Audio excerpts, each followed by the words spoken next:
In this video, we are going to study about what are the barriers in the transdermal drug delivery system and how can we overcome these barriers, or what are the strategies that enhance these barriers. Okay, so first of all, transdermal drug delivery system, as we have already discussed, is the delivery of drug through the skin route of through the route of skin. ठीक है, हम जब skin पे कुछ apply करके अगर हम doses form deliver करते हैं इन द ब्लड स्ट्रीम, उसको हम बोलते हैं ट्रांसडर्मल ड्रग डिलीवरी सिस्टम. ठीक है, तो इसमें जो मेजर रोल रहेगा it will be of skin.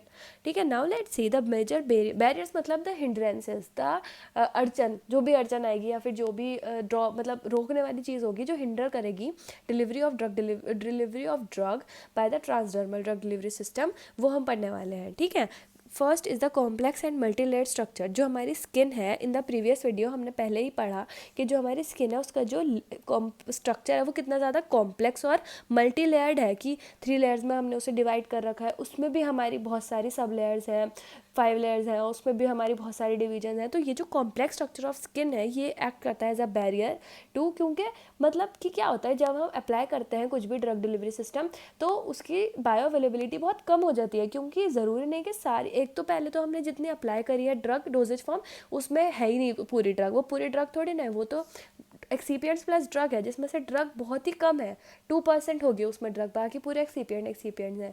अब उसमें भी जब हम उसको अप्लाई करने वाले हैं तो ज़रूरी नहीं है कि पूरी 100% हमारी ब्लड में पहुंच जाए. अब देखना यह है कि कितनी ज़्यादा ड्रग एब्जॉर्ब मतलब पेनिट्रेट होगी स्किन में, फिर उसके बाद कितनी ड्रग ब्लड स्ट्रीम में पहुंचेगी. तो ये जो स्ट्रक्चर है स्किन का, it act as a barrier for the transdermal drug delivery system. Next is the small pore size. ठीक है, जो हमारी स्किन है उसका जो पोर्स, उसमें कितने जो मतलब नेकेड आइज से तो हम देख भी नहीं सकते कि हमारा पोर का साइज़ कितना है.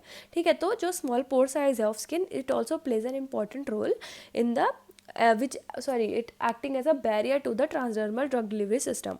Next is highly hydrophobic outer layer. जो हमारी outer layer है वो बहुत ज़्यादा हाइड्रोफोबिक है. ठीक है, जिसकी वजह से जो हमारी मतलब सारी ड्रग्स अच्छे से पेनिट्रेट नहीं हो पाएंगी. रिलेटिवली हाइड्रोफिलिक इनर लेयर, और अगर कंपेयर करें हम इनर लेयर को तो वो रिलेटिवली मतलब कंपेरेटिवली हाइड्रोफिलिक है. ठीक है, so these are the barriers which act as hindrance to the transdermal drug delivery system. ये तो मैंने आपको बता दिया. अब हम अगर एग्जाम में हमसे पूछ जाते हैं तो हम इसी को ही, जैसे मैंने आपको एक्सप्लेन करा, इसी को ही हम थोड़ा थोड़ा डिटेल में अच्छे से लिख सकते हैं. Next let's see what are the strategies which will enhance the transdermal drug delivery system.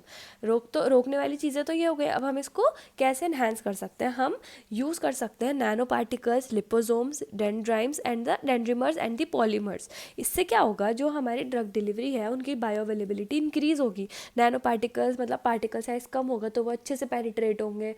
Liposomes है तो हाइड्रोफोबिक लेयर है, तो अगर हम लिपोसोम्स उसमें यूज़ करने वाले हैं तो वो अच्छे से पेनिट्रेट होंगे. तो इन सब से ये होगा, हमारी अप्रोचेस हैं to increase the bioavailability of the transdermal drug delivery system.